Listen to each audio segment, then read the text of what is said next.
belongs to Jimmy Freight. Jimmy Freight, a Sun Beach Somewhere Stakes winner by 5 lengths. Is trying to come on through there as the downtown bus, he really got tight. This one goes to Jimmy Freight. Comes Jimmy Freight at 10-1 to win the Dayton Pacing Derby. Jimmy Freight, raw odds for Morrow and Sorella 150-2. Jimmy Freight to win the Mohawk Gold Cup Invitational by a length and a half. Jimmy Freight at the inside. Jimmy Freight stands his ground.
Hi, and welcome to another episode here of the Western Weekend Roundup. I'm your host, Trey Colbeck.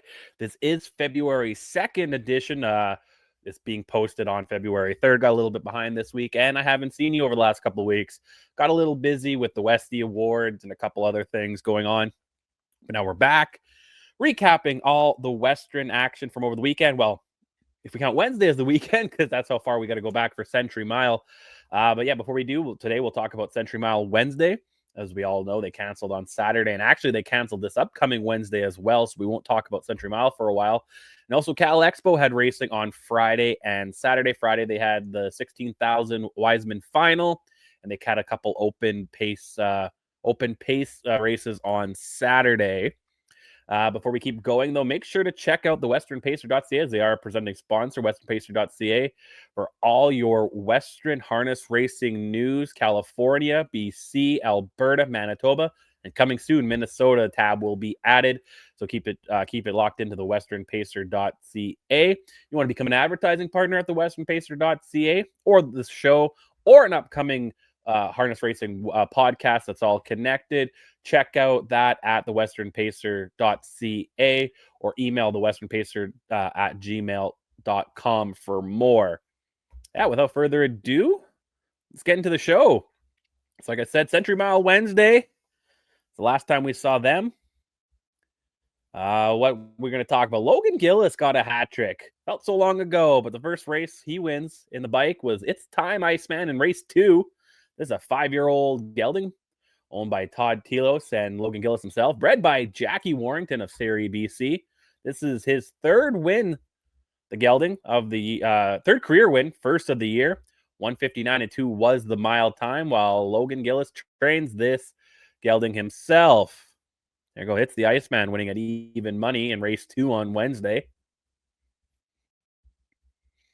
But it was Gillis got back into the winner's circle a couple races in race number 5 with this time a 5-year-old mare, West Coast Captive, owned and bred by Ross Sharp. This 157 mile was her first win of the year, 7th career win, over 72,000 in career earnings now. John Chappelle trains this 5-year-old captive audience mare, West Coast Captive, and this was Gillis's second win. And this also race 5 paid out the pick 5. The 20-cent pick 5 on Wednesday paid $65.92. And last, certainly not least, race 9, was Logan Gillis's third and final win of the day.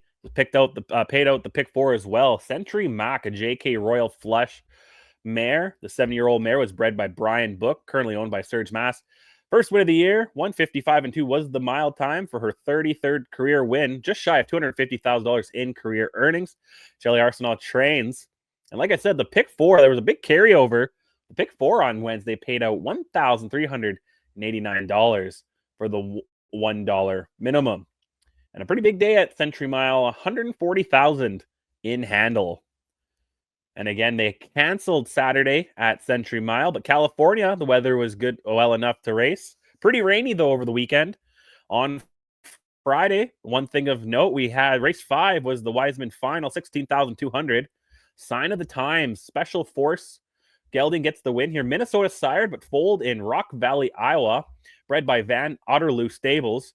Currently owned by Richard Bertrand and Ashley Glatter. This 5-year-old gelding picked up his 13th career win, third already of the year. He has 3 wins and 1 second place in 4 starts this year. This win's actually his biggest paycheck to date. He's now over 84,000, 827,000 career earnings. Lemoyne Svensson drove for trainer Richard Bertrand. We're talking about pick 5s. The pick 5 on Friday at Cal Expo paid $1,924.32, while there was a big pick 7 carryover of $11,000. Into Saturday, a couple things we'll talk about here. First, the Open Fillies and Mares Open. Race 2, Graceful Horizon, a vertical horizon. Alberta sired, was actually foaled in Davin, Saskatchewan, bred by Larry Hansen of Emerald Park. Currently owned by Set the Pace Racing. This 7-year-old went 2 minutes and 1/5 for her 3rd win of 2025. Also in 4 starts this year, has 3 wins and 1 second. She's earned over 417,000 in 100 career starts. Nick Rowland trains and drives. A few races later was the Open Pace Unfiltered.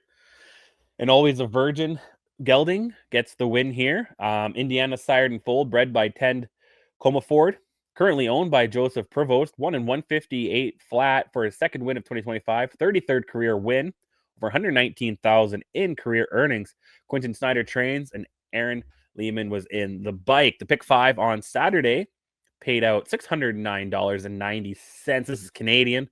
The pick 7 did pay out $207.07 for 6 of 7, but also another $21,000 in carryover coming up to Cal Expo this week. So definitely keep an eye on the picks at the westernpacer.ca for Friday night Cal Expos. There's that big pick 7 carryover. And that's everything from Western neck of the woods. Now we're going to do the Western Roundup, looking at horses from Western Canada or elsewhere. Up first, we're going to go Mohawk Thursday night, race 4. This 4-year-old mare bred by Blair Colbeck in Beaumont, Alberta. This My Last Kiss, and all bets off. She's currently owned by Dr. John Bradbury, 1 in 155 and 3, which matches her lifetime mark. 1st win of the year, 5th career win, 42,000 in career earnings. Julie Walker trains, and James McDonald, King James, was in the bike Thursday night with My Last Kiss. And there she is. Again, like I said, bred by Blair Colbeck out of Beaumont, Alberta, getting the big win in the Mohawk Thursday night. And a couple other Western-bred horses got some big wins in Mohawk. On Saturday, race 8, the Manitoba bred, looking like a million, comes in at 42-1. This 4-year-old gelding was bred by Daryl and Sherry Mason of Killarney, Manitoba. Still Manitoba owned by Tara Val, George, and Garrett Isman. That goes 155 and 2, the gelding, for his 1st win of 2025, 9th career win, $63,000 in career earnings. Bob McClure was in the bike for this one. And a couple races later, we're going to get the Alberta bred, the Manitoba bred, now the BC bred. Want to be a big star in race 10 on Saturday. Wins in 155 and 4. This 4-year-old gelding was bred by Jane Kelly of Langley, BC. Currently owned by Paul Sanders, JJJ Stables, along with Travis Cullen. 1st win of the year, 7th career win. Only 2nd start in Mohawk. Has a win in a 2nd in that time. Over 111,000 in career earnings spent a lot of, I think, this whole first half of the career in BC. Travis Cullen trains and drives.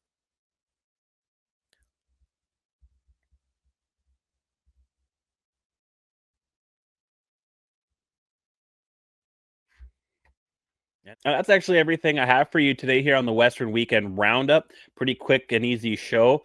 We'll be back every Sunday night, maybe Monday morning, depending on time constraints, to recap the action from over the tracks in Western Canada and Western United States. Again, that's California, BC, which Fraser Down starts soon, Century Mile for now until Century Down starts. Track on 2 will be audit on that as well. And, of course, anything going on in Manitoba and Minnesota will be added when they start up in May. And we also look around and what Western-bred horses are doing elsewhere.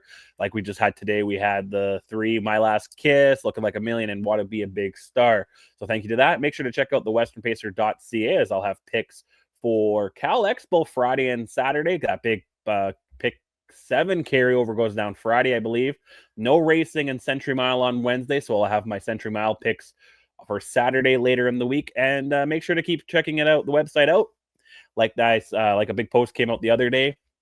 We do focus a lot on picks right now, but as the season continues, we're going to focus on more and more things. And one project I am looking at is looking at more analytics behind some of the horses and speeds and that nature. And I'm hoping to have that done within the next week or two, the first project of that. So keep an eye out for that. And as we get to awards times, more human related stories. And as the season goes on, so make sure to check out the westernpacer.ca. And like I said before the beginning of the show, if you want to become advertising partner, check out the westernpacer.ca. There's a little tab, or email the westernpacer@gmail.com, and we can become we could talk and we can figure out some advertising that benefits the site, the harness race community, and hopefully your business. So yeah, till next time, I'm Trey Colbeck. Bye-bye.